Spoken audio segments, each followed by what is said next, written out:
বিসমিল্লাহির রহমানির রহিম।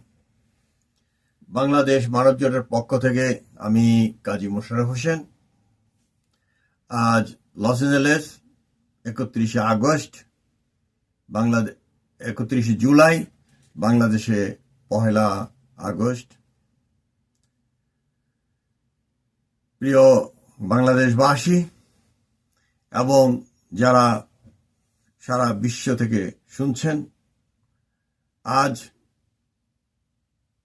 বাংলাদেশে এমন একটা মাস শুরু হয়েছে যেটা আমাদের প্রাণপ্রিয় নেতা, বাংলাদেশের পিতা শেখ মুজিবুর রহমানের মহাপ্রয়াণের মাস।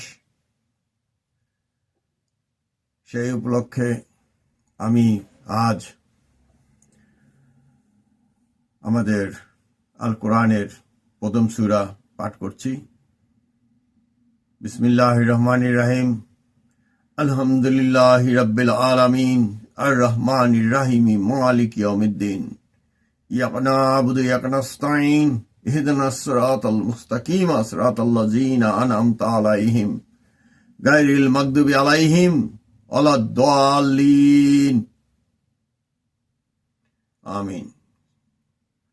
قل هو الله أحد الله الصمد لم يلد ولم يولد ولم يكن له كفوا أحد। ইয়া রাব্বুল আলামিন, কালের প্রক্রমায় আজ বাংলাদেশে একটি অন্তর্বর্তীকালীন সরকার চলছে। আজ আমাদের বীর পৌরুষ শহীদ বাংলাদেশ পিতা শেখ মুজিবুর রহমানের মৃত্যুবার্ষিকীটি মনে হয় না গত বছরের মতোই রাষ্ট্রীয়ভাবে পালন করা হবে। আমি আমার ক্ষুদ্র দলের পক্ষ থেকে ওনার জন্য আমাদের মহান রাব্বুল আলামিনের কাছে দোয়া প্রার্থনা করছি। ওনার উসিলায় আল্লাহ রাব্বুল আলামিন আমাদেরকে একটি ভূখণ্ড দান করেছেন, একটি লাল সবুজের পতাকা দিয়েছেন, একটি সবুজ পাসপোর্ট দিয়েছেন। আজকে আমরা যারা এর অধিকারী, আমরা ওর মর্ম বুঝি না, কিন্তু যারা পাকিস্তান আমলের শাসন দেখেছেন তারাই কেবল বলতে পারবেন সেই সময়ের কথা। আজকে অনেকে পরিবর্তন, এটা যারা 1970 সাল দেখেছেন তারা বুঝতে পারবেন যে বাংলাদেশের জন্য এই মহামানব কি করেছেন।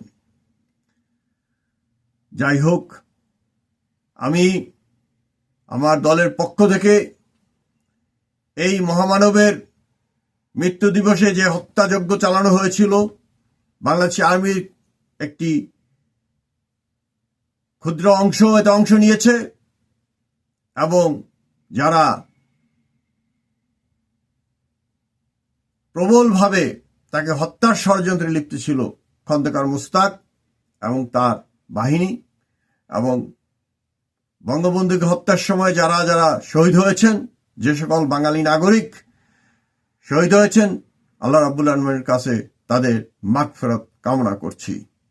আল্লাহ আমাদের এই বাংলাদেশের জন্য যারা জীবন দিয়েছেন তারা সহ আজ পর্যন্ত যত লোক এই বাংলাদেশের উন্নয়নের স্বার্থে, বাংলাদেশ রক্ষার স্বার্থে, বাংলাদেশের প্রতিটি মানুষের মৌলিক অধিকার সমুন্নত রাখার স্বার্থে যারা জীবন দিয়েছেন, যারা জীবন পণ করেছেন, তাদের যারা মৃত্যুবরণ করে তাদের রুহের মাগফিরাত কামনা করছি।